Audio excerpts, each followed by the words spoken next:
Welcome, dear students. This is the class for 7th.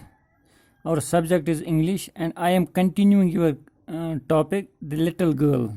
This is a short story written by Catherine Mansfield.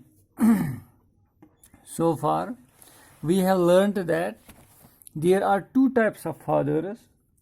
One, those who have plenty of time and they spend their time with their children, and children think that they are loving and caring.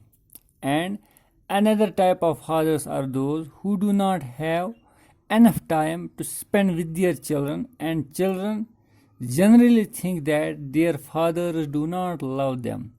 But it is not so. Let us continue this lesson and learn what happens in this very lesson, because until now we have learned that the girl named Kezia is afraid with her father. She does not want even talk to with her father.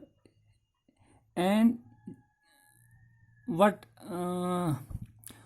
the reason for this fear of her? Let us learn and let us find out.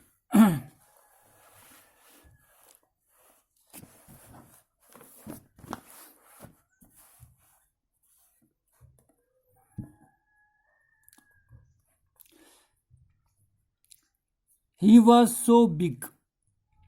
His hands and his neck, especially his mouth, when he yawned. Thinking about him alone was like thinking about a giant. On Sunday afternoons, grandmother sent her down to the drawing room to have a nice talk with father and mother.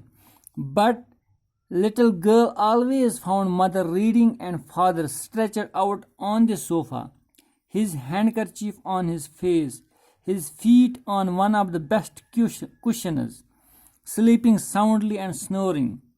She sat on a stool, gravely watched him until he woke and stretched and asked the time, then looked at her. Don't sit here so, Kezia. You look like a little brown owl. One day, when she was kept indoors with a cold, the grandmother told her that father's birthday was next week and suggested she should make him a pin cushion for a gift out of a beautiful piece of yellow silk.